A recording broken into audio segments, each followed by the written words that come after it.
اتنی خطرناک جنگیں ہوتی تھیں عیسائیوں میں اور یہودیوں میں کہ بیت المقدس میں خون خرابہ یہ آج کی تاریخ نہیں ہے، بہت پرانی تاریخ ہے۔ یا اللہ، بیت المقدس، مسجد اقصی کون فتح کرے گا؟ کیا ہے اللہ پاک کی اس پاک صاف دنیا کی one of the most religious place Masjid Al-Aqsa کا اتہاس آج ہم کو مفتی سلمان ازہری صاحب سمجھائیں گے۔ اسلام کے اندر مفتی ایک بہت ہی بڑا عہدہ ہوتا ہے جو صرف اور صرف جو ایکسٹریم نالجبل عالم دین ہوتے ہیں ان کو ملتا ہے، اینڈ ازہری صاحب is one among them۔ السلام علیکم، نمستے، ست سری اکال، میں ندھی شرما انڈیا سے، اور دل روتا ہے جب بھی ہم پیلسٹینینز کے دکھ بھرے ویڈیوز ریسیو کرتے ہیں تو ٹو بی آنیسٹ سٹارٹنگ میں جب رپورٹ آئی تھی کہ حماس نے حملہ کیا ہے اسرائیل پر تو آئی واز شاکڈ کہ وہاں پر بھی معصوم بچے مارے گئے ہوں گے، پر جب اصلیت کھوجنے کی ہم نے کوشش کری تو ایک بھی فوٹو پروف تک نہیں تھا، ویڈیو دور کی بات ہے۔ اور بعد میں پتا چلا کہ جس جرنلسٹ نے یہ دعویٰ کیا اور آفیشیل سٹیٹمنٹس ریلیز کیے گئے، لیٹر آن وہ پترکار کلیریفیکیشن دیتی دکھائی دی کہ وہ تو بس میں نے سنا اور بول دیا، مطلب آس پاس کسی نے کہا کہ 40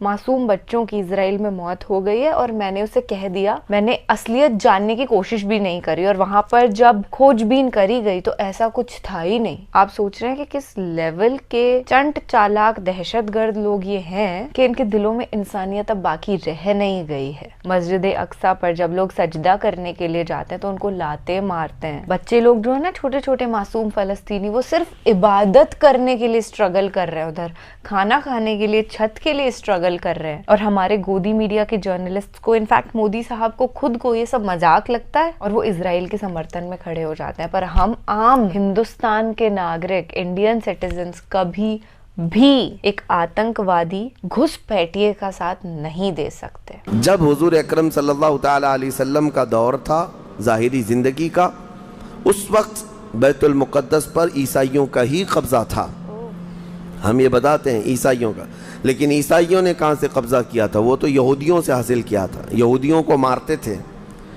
اتنی خطرناک جنگیں ہوتی تھیں عیسائیوں میں اور یہودیوں میں کہ بیت المقدس میں خون خرابہ یہ آج کی تاریخ نہیں ہے، بہت پرانی تاریخ ہے۔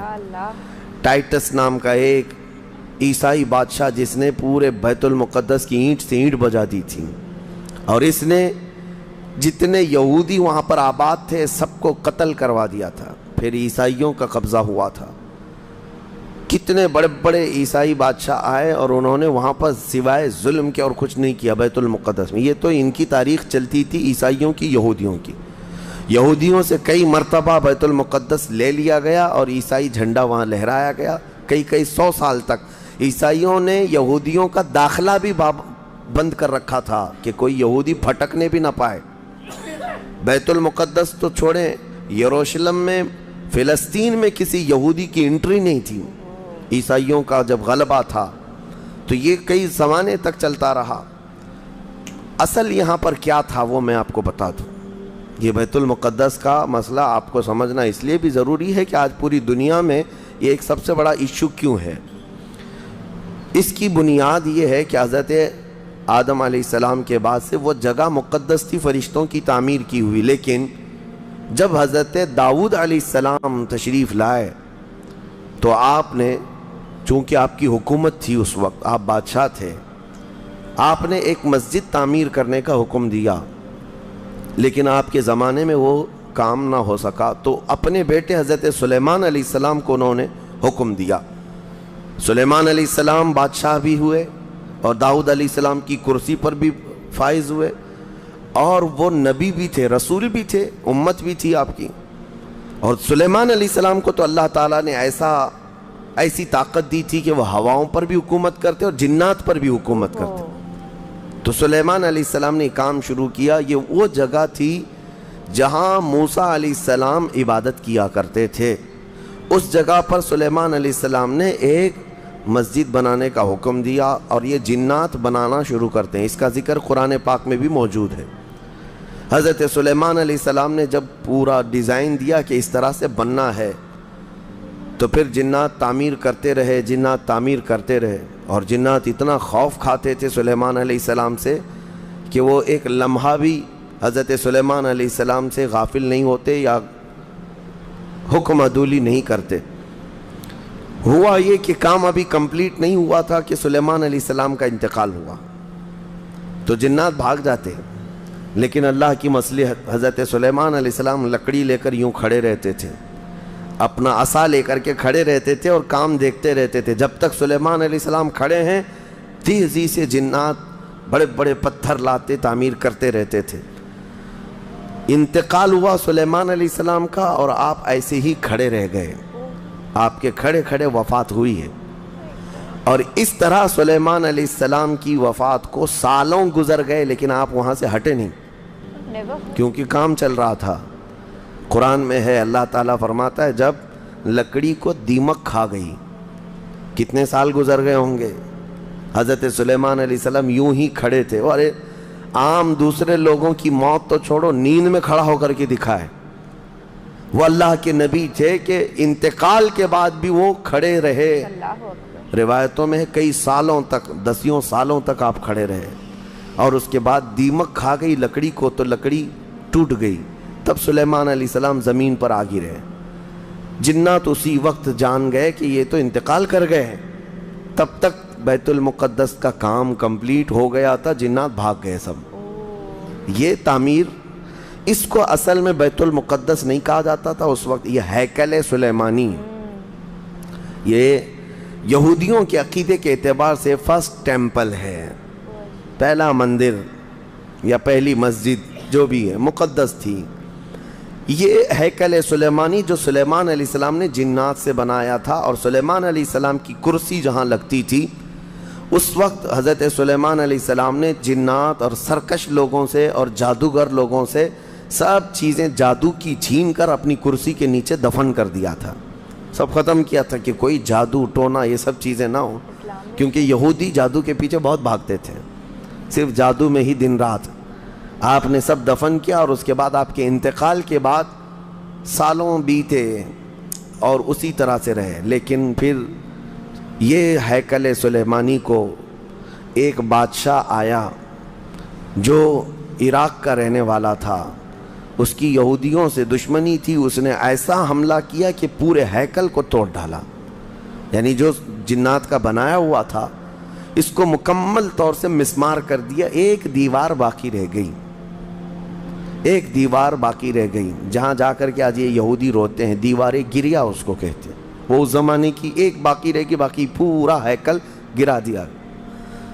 زمانہ بیت گیا، یہودی اس بات پر روتے رہے کہ ان کو مارا گیا، قتل کیا گیا. پھر عیسائیوں کا اس پر قبضہ رہا. پھر عیسائیوں سے یہودیوں نے ایک بار پھر حاصل کیا.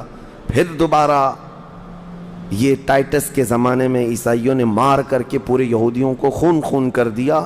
اور پھر بیت المقدس کچھ نہیں تھا، ایک دیوار تھی، ایک دوسری وہاں پر ایک چھوٹی سی عمارت بنائی گئی. اس عمارت کو یہ سیکنڈ ٹیمپل کہتے ہیں. سیکنڈ ٹیمپل یہ دوسرا مندر، اور اسی کو عبادت گاہ بنا کر چلتے رہے. زمانہ بیتا یہاں تک کہ حضور صلی اللہ تعالیٰ علیہ وسلم کی نبوت کا اعلان ہوا. پھر اس کے بعد 23 سال گزرے. پھر آپ کی وفات کے بعد صدیق اکبر کا زمانہ آیا. پھر سیدنا عمر فاروق کا زمانہ آیا. تقریباً یہ 26-28 ہجری کی بات ہے حضرت عمر کے دور میں. پھر حضرت عمر فاروق کے دور میں جو فتوحات ہو رہی تھی، اسلام پھیلتا جا رہا تھا، تب صحابہ کے ایک لشکر کو حضرت عمر نے فلسطین بھی بھیجا، جس میں حضرت ابو عبیدہ بن جراح بھی تھے. تو ان صحابہ نے اس چھوٹے سے لشکر کو لے کر فلسطین کا معرکہ ایسا سر کیا کہ یہ عیسائی سب جان چکے تھے حالات کیا چل رہے ہیں، سیرنڈر ہو گئے اور کہا ہم جو ہے یہ بیت المقدس کی ساری چابیاں آپ کے حوالے کرتے ہیں، لیکن ایک شرط ہے کہ ہم آپ کے ہاتھ میں نہیں دیں گے بلکہ مسلمانوں کے امیر المومنین کے ہاتھ میں دیں گے، وہ آئیں ہمارے پاس. تو وہاں جو صحابہ تھے انہوں نے خط لکھ کر بھیجا حضرت عمر کو. حضرت عمر مدینے میں تھے. کہا ٹھیک ہے میں آ رہا ہوں. قبلہ اول مسلمانوں کے ہاتھ میں تھا، بیت المقدس آ رہا تھا. سیدنا عمر فاروق مدینے سے چل پڑے. ایک غلام کے ساتھ نکلیں اور ایک سواری ہے، ایک خچر ہے، اور دونوں بھی کس انداز سے جا رہے ہیں. ایسا امیر المومنین جس کے رعب سے قیصر و کسریٰ کانپتے تھے، لڑائی کی کسی کے اندر مجال نہیں تھی. وہ ایک خچر کے سواری پر اتنا لمبا سفر طے کر رہے ہیں. وہ بھی غلام سے یہ طے کر رکھا ہے 1 میل میں بیٹھوں گا، 1 میل تو بیٹھنا، ہاں تو رسی پکڑ کے چلے گا 1 میل تک، اور اس کے بعد جب تو بیٹھے گا تو میں رسی پکڑ کے چلوں گا 1 میل تک۔ اس طرح سے تو سفر طے کیا۔ جب فلسطین پہنچ رہے تھے اور اس وقت لوگوں میں خبر تھی کہ امیر المومنین آ رہے ہیں، تو لوگ دیکھنے کے لیے شہر سے بھاگے بھاگے باہر آئے۔ اتفاق ایسا کہ اس وقت خچر گھوڑے پر بیٹھنے کی باری غلام کی تھی اور نکیل رسی حضرت عمر کے ہاتھ میں تھی۔ دوڑے ہوئے لوگ آئے جو نہیں پہچانتے تھے، عیسائیوں نے امیر المومنین کہہ کر اس غلام کا استقبال کیا کہ تشریف لائیں۔ تب جو صحابہ تھے وہاں پر، انہوں نے پکار کر کہا، نادانو وہ امیر المومنین نہیں، رسی پکڑا ہوا امیر المومنین ہے، یہ امیر المومنین ہے۔ پہلی مرتبہ ان اعلیٰ اخلاق و کردار کو عیسائیوں نے دیکھا تھا کہ وقت کا خلیفہ کوئی گھوڑے کی رسی پکڑ کر کے بھی چلتا ہے، تو بہت متاثر ہوئے، اور اس کے بعد بنا کسی جنگ کے حضرت عمر فاروق رضی اللہ تعالیٰ عنہ بیت المقدس میں داخل ہوئے، اور ان عیسائیوں نے جو کچھ بھی وہاں پر کیا تھا اس کو نکالا۔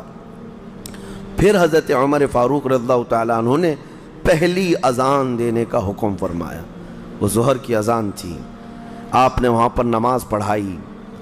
پھر اس کے بعد یہ سلسلہ چلتا رہا۔ اب اس میں تفصیل ہے، عیسائیوں کو اسی طرح ہم بھی بھگاتے، مسلمان بھی بھگاتے، جیسے یہ یہودیوں کو بھگاتے تھے، تو انہیں آج بولنا چاہیے تھا کہ مسلمانوں نے زبردستی قبضہ کیا۔ حضرت عمر فاروق کا عام اعلان تھا کہ جو یہاں پر رہنا چاہے اس کے لیے کھلی آزادی ہے، حتیٰ کہ عیسائیوں کا چرچ بھی تھا پرانا، حضرت عمر نے کہا اس کو توڑا نہ جائے، اس میں عبادت جو ہوتی ہے ان کو اپنی عبادت کرنے دیا جائے۔ حضرت عمر چاہتے تو اینٹ سے اینٹ بجا دیتے، نکال کر صاف کر دیتے، لیکن آپ نے کھلی اجازت دی، اور عیسائی ویسے ہی باقی رہے۔ 400 سال تک یہ سلسلہ چلتا رہا۔ پھر فاطمی دور آیا، یعنی بنو عباس کی خلافت ختم ہوئی، فاطمیوں کا غلغلہ تھا، انہوں نے خلافت سنبھالی، لیکن وہ مضبوط نہیں تھے، کمزور خلیفہ آئے، جس کی وجہ سے صلیبی طاقتیں جتنی بھی تھیں سب آ کر کے اس خلیفہ پر قبضہ جما لیا، اور بیت المقدس میں اجازت پہلے مانگ لی کہ ہمیں آنے جانے کی اجازت دی جائے۔ جب آنے جانے کی اجازت مل گئی تو پورے علاقے پر زبردستی غاصب قبضہ کر کے وہاں سے سارے مسلمانوں کو ختم کر دیا، بہت مسلمانوں کا قتل کیا۔ فلسطین کی سرزمین یہودیوں کے قتل سے بھی بھری ہے، مسلمانوں کے قتل سے بھی بھری ہے، اور یہودیوں نے عیسائیوں کا بھی قتل کیا ہے، لیکن مسلمانوں کا قتل عام کر کے یہ زبردستی فائز ہوئے ہیں، کس پہ؟ بیت المقدس پر۔ یہ قبضہ جو ہے 87 ایئرز تک چلتا رہا، 87 سال تک۔ یہ اس وقت کا المیہ تھا کہ مسلمان خلیفے تھے، گورنر تھے، بہت سارے حکمران تھے، رونا روتے تھے، لیکن کوئی آگے بڑھنے کو تیار نہیں تھا۔ کردستان کا ایک شہزادہ صلاح الدین ایوبی، جو نور الدین زنگی کے شاگرد تھے اور ان کی فوج کے سپاہی تھے، ان کو یہ روزانہ خبریں تھی کہ بیت المقدس میں سب کچھ اجاڑ دیا گیا ہے، مسلمانوں کی اذان بند ہے، وہاں نہ جمعہ کا خطبہ ہو سکتا ہے، نہ ہی عبادت کے لیے وہاں پر نماز پڑھی جا سکتی ہے۔ ایک دن گزر رہے تھے، انہوں نے ایک لکڑی کا ممبر بنوایا اور پھر عزم کر لیا کہ یہ ممبر میں بیت المقدس میں رکھ کر کے رہوں گا اور اس سے خطبہ دیا جائے گا۔ وہ ان کا عزم تھا اور اس پر لے کر کے چلتے رہے۔ تقریباً آپ نے 17 جنگیں لڑی ہیں، 17 جنگیں لڑی، اور صلاح الدین ایوبی کو جو درپیش مسائل تھے وہ کہا گیا ہے کہ پہلے تو انہوں نے جو روڈ میپ بنایا تھا اس حساب سے ان کو 2 سال کے اندر یہ جنگوں میں فتح کر لینا تھا، 2 سے 4 سال کے اندر ان کے دماغ میں یہ تھا کہ بیت المقدس کو میں حاصل کر لوں گا، لیکن فرماتے ہیں کہ اپنوں کی مخالفت اتنی تھی، جگہ جگہ سے کوئی مسلمان بیٹھا ہوا ہے، نواب بیٹھا ہے، کہیں کوئی کسی چھوٹے علاقے کا خلیفہ، کوئی گورنر، سب پکڑ پکڑ کر کے ان کی ٹانگ کھینچیں، ان کے فوجیوں میں ورغلائیں اور الگ الگ وسوسے ڈالیں، جس کی وجہ سے پہلے اپنوں سے بھڑتے بھڑتے آپ کو 18 سال لگ گئے۔ بیت المقدس پھر پہنچے، صلیبیوں سے معرکہ آرائیاں ہوتی رہیں، پھر وہ 87 سال کے بعد صلاح الدین ایوبی نے دوبارہ بیت المقدس کو ان عیسائیوں سے پاک کیا، اور آپ نے وہ منبر وہاں پر لگایا اور تاریخی خطبہ عطا کیا تھا۔ اس کے بعد وہ بیمار ہو گئے صلاح الدین ایوبی رحمۃ اللہ تعالیٰ علیہ۔ 17 جنگیں جس نے لڑیں، اور عیسائی آج بھی صلاح الدین کے نام سے ڈرتے ہیں، اور بہت سارے تعریف بھی کرتے ہیں کہ ایسا جرنیل ہم نے دیکھا ہی نہیں دنیا میں صلاح الدین ایوبی کی طرح۔ وہ خون کا پیاسا نہیں تھا، وہ امن کا پیاسا تھا۔ کتنے تو قیدی ایسے آتے تھے جن کو وہ صرف ایگریمنٹ کر کے آزاد کر دیتا۔ عیسائی اس بات پر آج بھی اقرار کرتے ہیں کہ جنگوں میں قید جو ہونے والے کو کوئی چھوڑتا نہیں ہے، لیکن صلاح الدین ایوبی ایک نہیں لاکھوں لوگوں کو آزاد کیا ہے، 1000 بھی نہیں، لاکھوں لوگوں کو آزاد کیا ہے۔ صلاح الدین ایوبی رحمۃ اللہ تعالیٰ علیہ، اللہ ان کی تربت پر کروڑوں رحمتیں نازل فرمائے۔ حیرت کی بات یہ ہے کہ ان کا آخری وقت آیا تو رونے لگے، بستر پر رو رہے تھے۔ لوگوں نے پوچھا کہ کیا بات ہے؟ صلاح الدین ایوبی کہتے ہیں میں نے منت مانگی تھی اللہ سے کہ اللہ بیت المقدس فتح ہو جائے تو میں حج پہ جاؤں گا۔ کہا تو پھر کیا ہوا؟ کہا میرے پاس اتنے پیسے نہیں ہیں کہ میں حج کر سکوں۔ یہ وقت کا وہ عادل حکمران جس کی تاریخ عدل سے بھری ہوئی ہے، لیکن یہ بھی تاریخ ہے کہ مال لوٹ کر کے اگر اپنا محل بنایا ہوتا تو صلاح الدین کے بہت سارے آج محلات ہوتے، لیکن وہ آخر وقت بستر پر اس غم سے رو رہے تھے کہ میرے پاس حج پہ جانے کے لیے پیسے نہیں ہیں۔ جس کے زیر نگیں کتنے علاقے آتے تھے اس وقت، بہت سارے علاقوں کا وہ خلیفہ۔ لیکن میرے عزیزو، اسلام کی سچی تاریخ ایسے ہی خلفاء سے ہے، ایسے ہی خلفاء سے نظام ہے۔ پھر یہ زمانہ چلتا رہا، تقریباً 800 سال گزر گئے، 1921 آیا، 1921۔ یہ جو گزری ہوئی سینچری ہے ابھی ہماری، یہ فرسٹ ورلڈ وار جب ہوئی، پہلی جنگ عظیم، اس جنگ کے دوران یہودیوں نے زبردستی اجازت مانگی برطانیہ کو ثالث بنا کر کے، کیونکہ جب ترکی کی حکومت ختم ہو گئی جس کو خلافت عثمانیہ کہا جاتا ہے، جب وہ کمزور ہو کر گر گئی، کیونکہ ان کا دبدبہ تھا، یہ آخری خلافت ہے جو زمین پر تھی، اگرچہ خلافت کے نام سے جو مشہور رہی، تو حضور صلی اللہ تعالیٰ علیہ وسلم کی وفات کے بعد سے لے کر یہ ترکی کی خلافت عثمانیہ تک اس روئے زمین پر خلیفہ ہر زمانے میں کوئی نہ کوئی رہا، لیکن 1921 سے لے کر 1921 سے لے کر اب کا زمانہ آ گیا 2023، اتنے سال، 100 سال گزر گئے، پوری دنیا میں اب کوئی خلیفہ مسلمانوں کا نہیں رہا۔ بادشاہ تو بہت سارے ہیں، امیر المومنین اور خلیفہ کے نام سے اس روئے زمین پر اب کوئی نہیں۔ ان ظالموں نے ہماری خلافت کے نظام کو مار ڈالا، ختم کیا، خلافت کو زمین سے ختم کیا۔ اب لوگوں کو نیا لگتا ہے کہ خلافت کا مطلب کیا ہے۔ خلافت ایک نظام ہے، پورا نظام ہے۔ جب ڈیموکریسی ایک نظام ہے، کمیونزم ایک نظام ہے، تو اسی طرح سے خلافت جو ہے میرے مصطفیٰ کے نظام کا نام ہے۔ جب یہ ختم ہوا تو پھر 1921 میں یہودی جگہ جگہ سے جو مارے گئے تھے، اس وقت جرمن سے بھگائے جا رہے تھے، جینوسائیڈ کیا گیا تھا یہودیوں کا، جرمن میں مارا جا رہا تھا، تو ان کے اوپر دنیا والوں نے چنتک بیٹھک جس کو کہتے ہیں رحم کرنے کا، کئی مرتبہ بیٹھکیں ہوئی، بڑے بڑے لوگوں نے کہا یہودی پوری دنیا میں مارے جا رہے ہیں اور یہ مظلوم ہیں، ان کو کہیں پناہ دی جائے۔ پناہ دینے کے لیے جب بات آئی تو فلسطین کا ایک چھوٹا سا علاقہ 4000 یہودیوں کو رہنے کی اجازت دی گئی۔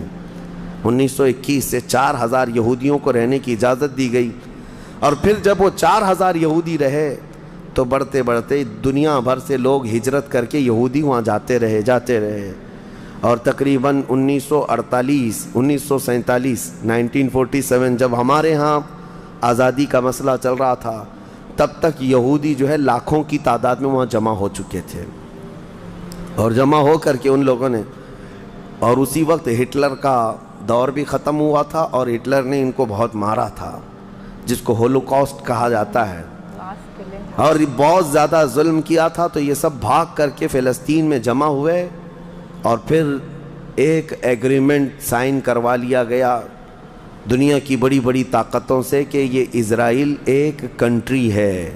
فلسطین کو دو حصوں میں بانٹ دیا گیا, آدھا عربوں میں آدھا یہودیوں میں. فلسطین کے دو حصے کر دیے, تو آدھا یہودیوں کو ملا تو ٹھیک ہے, لیکن اس کے غصے میں عربوں میں جنگ شروع ہوئی 1948 کے بعد. پھر جنگوں کا آغاز ہو گیا. جارڈن, سیریا, مصر, ان لوگوں نے اسرائیل کے ساتھ, انہوں نے نئی کنٹری کا نام اسرائیل رکھا تھا, جنگ کیا. جب جنگ کرتے رہے, اسرائیل اپنے پیر پھیلاتا رہا اور آگے بڑھتا رہا, کیونکہ اس وقت ان عربوں کے اندر یا جدید ہتھیار نہیں تھے. اسرائیل کو فلی طور پر امریکہ کا سپورٹ تھا, یو کے کا سپورٹ تھا, یورپ کا سپورٹ تھا. ان تینوں ملکوں کے ساتھ بڑی خوفناک جنگوں میں ان کو پیچھے ڈھکیل دیا گیا, بلکہ جو صحرائے سینا تھا مصر کا وہ بھی اسرائیل نے قبضہ کر لیا. تور سینا جس کو کہتے ہیں, کوہ تور, وہ بھی ان کے لیے مقدس تھا, وہ بھی حاصل کر لیا. پھر اس کے بعد دوسری جنگ بھی ہوئی تھی مصر کی, تب مصر نے وہ علاقہ واپس لیا اور اسرائیل کو سمیٹنے کی کوشش کرتے رہے. 3 بڑی جنگوں میں ہوا یہ کہ جب جنگ ہوتی رہی اسرائیل پھیلتا رہا. پھر 1978 کے قریب یا 75 کے آس پاس اسرائیل نے پورے طور پر فلسطین کا کنٹرول اپنے ہاتھ میں لے لیا, جس میں بیت المقدس بھی چلا گیا. یہ ہے تاریخ میں آدم علیہ السلام کے زمانے سے لے کر یہاں تک کی بتا رہا ہوں, مختصر جھلکیاں. اس کے بعد سے یہودیوں نے بیت المقدس کا کنٹرول اپنے ہاتھ میں لیا, حالانکہ UN کا یہ فیصلہ ہے کہ پورے اسرائیل کو یہ خاص طور پر تنبیہ کی گئی ہے کہ صرف مسجد اقصی جو بیت المقدس ہے, اس کا کنٹرول اور اس کا مینجمنٹ, اس کے انتظامات یہودیوں کے ہاتھ میں بھی نہیں رہیں گے اور وہاں کے فلسطینی مسلمانوں کے ہاتھ میں بھی نہیں رہیں گے. یہ جارڈن کی حکومت کو دیا گیا ہے. جارڈن کی حکومت, جس کو کسٹوڈین آف یہ کہا جاتا ہے بیت المقدس, وہ اس کے انتظام دیکھتی ہے, لیکن برائے نام ہے یہودیوں نے دھجیاں اڑا رکھی ہیں پورے دنیا بھر کے قوانین کی. جہاں ان کو پابندی تھی کہ یہاں نئے گھر نہیں بنائیں گے, ابھی 3-4 سال پہلے انہوں نے پورے مسلمانوں کے محلے کو ختم کر کے 200 گھر بنائے, یہودیوں کو آباد کیا. برسوں سے یہاں جو مسلمان تھے, ابھی آپ جا کر کے کبھی دیکھیں یروشلم, بیت الحم, جو بیت المقدس کے آس پاس کے علاقے, رام اللہ, 40 سال 45 سال ہو گئے دکانوں کو تالے لگے ہوئے ہیں, جالے لگے ہوئے ہیں, لیکن کھولنے کی اجازت نہیں ہے. اتنے پرانے وقت سے دکانیں بند ہیں. کہا کہ نہیں, یہودیوں کی طرف سے کوئی یہاں پر کھولنے کی اجازت نہیں ہے, مسلمانوں کے نام پر. اور اللہ کا فضل تو دیکھیں, وہ مسلمان کیسے جگرے والے لوگ ہیں. میں نے اپنی آنکھوں سے دیکھا ہے, ہر جگہ کی طبیعت کے اعتبار سے اللہ تعالیٰ مخلوق پیدا کیا ہے. ان ظالم غاصب اسرائیلیوں کو ہم نے دیکھا, یہ بندوق تانے بیت المقدس کے ہر دروازے پر کھڑے رہتے ہیں, اور مسلمانوں کا فلسطینی 8 سال کا بچہ آتا ہے, اس کی نال یوں پھینک کر کے مسجد میں اندر جاتا ہے, نماز پڑھتا ہے, پھر نکلتا ہے, اور وہ فوجی دیکھتا رہ جاتا ہے, کچھ نہیں کرتا. بسا اوقات گولیوں سے برساتے ہیں. روزانہ کا معمول یہ ہے. رات کو گولیوں کی بارش ہوئی, سمیٹ کر کے ختم کیا گیا, زخمی ہاسپٹل میں گئے. دوسرے دن دیکھا عصر کے بعد بیت المقدس کے باہر صحن جو ہے وہاں پر پھر عورتیں, بچے, سب جو روزانہ عصر سے لے کر مغرب تک اپنی روٹیاں, اپنے کھانے لے کر کے آتی ہیں, بیٹھتی ہیں. ایسا لگتا ہے یہاں کچھ ہوا ہی نہیں. مائیں بچوں کو بچپن سے یہ چیز ڈال دیتی ہیں کہ بیٹا اگر تو ابھی گھر سے گیا نماز کے لیے تو ہمیں یہ یقین نہیں ہوتا کہ تیرا جسم آئے گا کہ تیری لاش آئے گی. ہر ماں کا یہ وہاں پر جذبہ ہے, اور یہ حدیث پاک میں موجود ہے. میرے آقا صلی اللہ علیہ وسلم نے فرمایا, لا تزال طائفۃ من امتی, میری امت میں سے ایک جماعت ایسی رہے گی جو قیامت تک حق کے لیے لڑتی رہے گی, اور اللہ ان کا ناصر و مددگار ہوگا. بیت المقدس کی یہ تاریخ, آج بیت المقدس کو انہوں نے خون میں نہلا رکھا ہے. یہودیوں کا زبردستی اس پر قبضہ ہے. اب یہ چاہتے کیا ہیں, یہ بھی میں آپ کو بتا دوں. یہ چاہتے ہیں کہ یہ مسجد اقصی جو تعمیر ہوئی یہ حضرت عمر کے حکم سے ہوئی. پھر اموی خلفاء جب آئے خلیفہ ولید بن عبد الملک اس نے پوری مسجد بنوائی، اور یہ جو پیلا گنبد آپ دیکھتے ہیں قبۃ الصخرہ، جو مسجد اقصیٰ سے جس کو مشہور کیا گیا ہے، یہ قبۃ الصخرہ ہے، ڈوم آف راک جس کو کہتے ہیں، یہ اصل اس سے لگی ہوئی ہے بیت المقدس کی مسجد پرانی، اس کو شو نہیں کرتے، اس کو یہ گرا کر کے، اس کو پورا زمین بوس کر کے تھرڈ ٹیمپل بنانے کا پلان ہے۔ ان کو یہ چاہیے کہ حضرت داؤد علیہ السلام کے زمانے میں جو کام شروع ہوا تھا، سلیمان علیہ السلام نے جو مندر بنایا تھا، جو ٹیمپل بنایا تھا، ہم اس کو اسی جگہ تعمیر کریں گے۔ تو بیت المقدس مسجد اقصیٰ کی دیوار سے دیوار انہیں گرانا ہے، اس کے لیے یہ کیا کیا سازشیں کرتے رہے، کھدائی کرتے رہے کہ یہاں پرانا خزانہ ہے، فلاں چیزیں ہیں، ثبوت نکالنا ہے۔ کتنا دیواروں کو ہلانے کے لیے آرٹیفیشیل زلزلے لائے گئے، مصنوعی طور پر یہ زمین ارتھ کویک لائے گئے کہ مسجد اقصیٰ گر جائے، لیکن اللہ کی مرضی جب تک چاہے۔ اب اگر حالات ایسی ہیں تو یہ مسجد اقصیٰ کو گرا کر کے وہاں پر ایک تھرڈ ٹیمپل بنائیں گے، جس کا پورا آرکیٹیکٹ ڈیزائن بھی انہوں نے ظاہر کر دیا ہے، نشر کر دیا ہے، کوئن بھی ایک جاری کر دیا ہے، جس کو لے کر کے ان کے تھرڈ ٹیمپل کے اندر جائے گا، آئے گا۔ یہ 2017 کی بات میں بتا رہا ہوں، پوری تیاریاں کر لی گئی ہیں۔ اب دیکھا گیا ہے کہ مسلمان ہر جگہ سے سوئے ہوئے ہیں، اب کوئی بھی اٹھتا نہیں ہے۔ عربوں کے منہ میں تو انہوں نے اپنی زبان رکھ دی ہے، عرب اب بولنے کے قابل نہیں رہ گئے، اور بغل کے جو دیش لڑے تھے پہلے، مصر، سیریا، جارڈن، آج ان کی حالت کیا ہے؟ وہ خود خانہ جنگی میں مبتلا ہیں، آپس کی لڑائیوں میں مصروف ہیں۔ اسرائیل کی غنڈہ گردی اور دادا گیری اس حد تک بڑھ گئی ہے کہ اسے آس پاس کسی کا خوف نہیں۔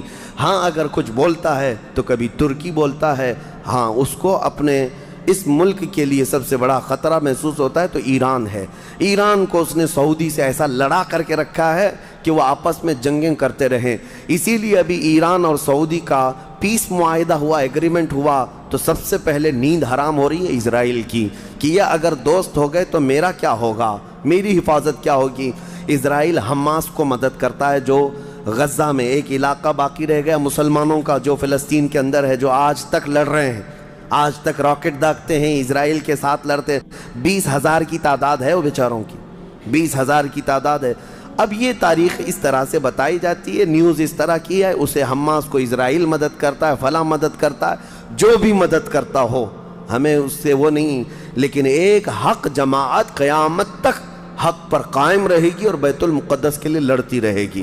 پھر وہ دن آئے گا جب میرے آقا صلی اللہ تعالیٰ علیہ وسلم کی حدیث پاک ہے، خراسان سے ایک جماعت نکلے گی، خراسان سے ایک جماعت نکلے گی۔ خراسان پہلے کے دور میں رشیا کا کچھ حصہ، افغانستان کا کچھ حصہ، ایران کا کچھ حصہ، ایک پورا بڑا نقشہ ہے، اس کو پرانا خراسان آپ دیکھیں گے۔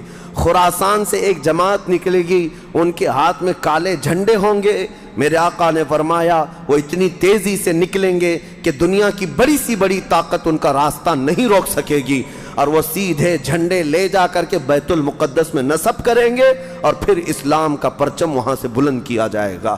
یہ قیامت کے قریب ہونا ہے۔ اب میں اس بات پر اپنی گفتگو ختم کرتا ہوں۔ دعائیں تو ہیں کہ اللہ تعالیٰ بیت المقدس کو آزاد کرے، لیکن یہودی جتنے دن ناچتے رہیں گے، دندناتے رہیں گے، ایک دن آنا ہے دنیا اوپر سے نیچے ہو جائے، نیچے سے اوپر ہو جائے، مگر میرے مصطفیٰ کا فرمان ہو کر رہے گا انشاءاللہ، اور غلبہ اسلام آ کر رہے گا۔ آج یوم القدس کے طور پر پوری دنیا میں یہ بات منائی جا رہی ہے۔ میں بچوں میں یہ انفارمیشن نقل کرنا چاہتا ہوں کہ بچوں یاد رکھو ہمارا بیت المقدس سے کیا رشتہ ہے، ہمارا کیا تعلق ہے، اور ہمارے لیے وہ کتنی عظمت والی جگہ ہے۔ اس لیے کہ آپ ہندوستان میں ہیں، دور دراز ہیں، کہیں پر بھی ہیں، لیکن روحانی رشتہ تمہارا جب مدینے سے جڑا ہے تو مدینے کے آقا کے فرمان سے بھی جڑا ہوا ہے۔